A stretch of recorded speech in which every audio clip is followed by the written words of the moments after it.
qu'il se soit suicidé ou qu'il soit demeuré vivant, Oufke savait qu'il était mort. Car ces deux complices n'ont pas hésité à dire la vérité. Là où il s'était réfugié, l'autre, à 2 heures du matin, en tête-à-tête en face de moi. Est-ce que les éléments dont dispose Votre Majesté jusqu'à présent sur l'enquête lui permettent-ils de dire si le complot date de très longtemps ou s'il a été conçu dans les derniers jours avant l'arrivée de Votre Majesté de France?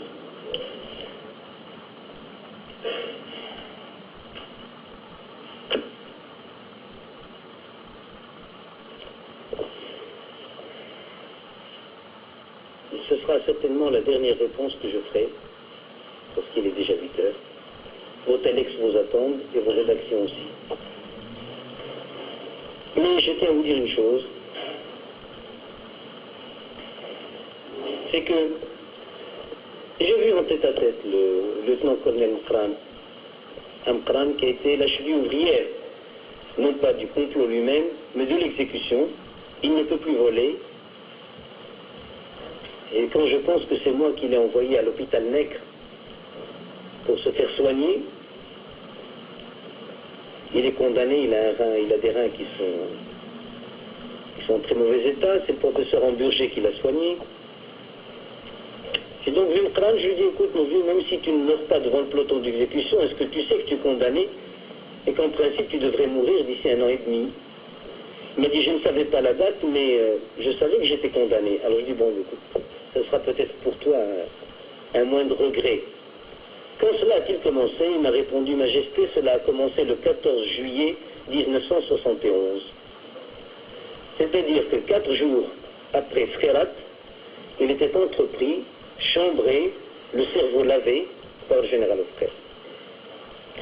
Maintenant, quant au complot, il ne faut pas oublier, et les patrons militaires d'Oufke en Indochine vous le diront, qu'Oufke était l'homme des coups de main.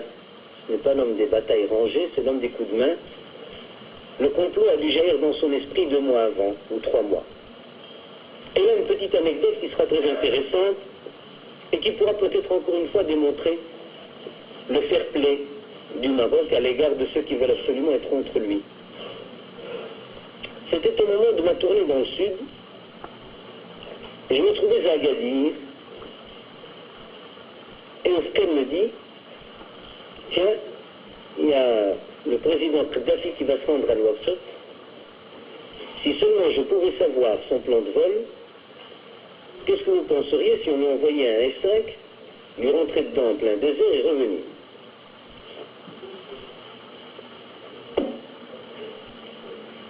C'est que, je dis, enfin, Oufke, tu es fou.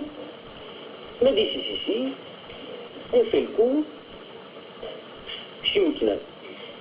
Je dis, d'abord, il y a 2 choses qui, d'abord, ce n'est pas pensable. La deuxième, supposons même que nous sachions son plan de vol, son niveau, sa route, et que nous l'atteignions, dis-toi bien qu'il y aura une enquête, on retrouvera des traces de balles, de roquettes, les F5, il n'y en a pas dans la région, il n'y a que le Maroc qui dispose de F5, alors tu t'imagines immédiatement le scandale international que cela ferait, piraterie en plein ciel contre un chef d'État. Deuxièmement, j'ai dit à supposer que ce sont là des mœurs qui ne sont pas dans les traditions marocaines. Oh non, c'est vraiment dommage. Si seulement je pouvais savoir. J'ai dit, Oufke, je t'interdis formellement cette histoire. Et je n'étais pas seul, il y avait avec moi 2 ou 3 témoins, dont le colonel Liussi. Quand j'ai vu l'escorte, que je n'avais pas demandé, Dieu m'est témoin. Et ma voix est enregistrée sur la boîte noire, j'ai dit à Kémitra, rappelez l'escorte d'urgence, je n'en veux pas. Immédiatement, mais comme dans un film, ou comme dans cette préscience de ceux qui vont être confrontés avec la mort, j'ai immédiatement la conversation d'Agadir m'est revenue en tête. Mesdames et messieurs, je pense que tant dans mes 2 discours qu'à travers mon préambule, et que dans la trame des réponses que j'ai pu vous faire, vous avez pu vous faire à peu près une idée, je ne dirais pas complète, mais je dirais globale, du drame que je vis. Aussi vous demanderai-je, quelles que soient vos opinions, un peu de silence s'il vous plaît, je vous demanderai, quelles que soient vos opinions, quel que soit le courant politique qui vous anime, de traduire ma conférence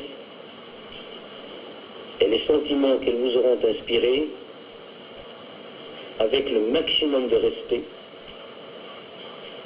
à l'égard d'une institution qu'on appelle l'armée,